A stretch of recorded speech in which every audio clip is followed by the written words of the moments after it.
good to us. All of that juices kind of accumulated in the grooves of the brisket itself, so we're not gonna have to work hard to scrape down this pan, but we're going to put it back in, nestle it into this amazing sauce here. Let's just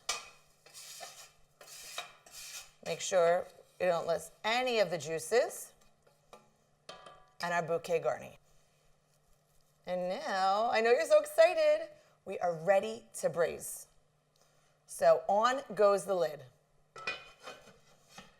Off goes the heat. And before we braise, I just want to tell you one or two things about braising. Braising really requires very little liquid.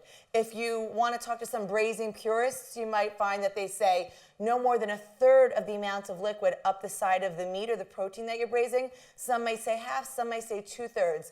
But really for the purposes of like the cooking world and the world in general, even a brisket or any kind of meat that's completely covered in liquid, which is really stewing, is really called braising. You're gonna get the same results no matter what. So don't be nervous, like you don't have to have the meat covered. In fact, I prefer a little bit less liquid. I find that the sauce is much more flavorful and needs less reduction and less concentration. And I feel that the meat is still moist and tender and amazing just like this. I kind of like it 1/2 to 1/3 up the side of the meat.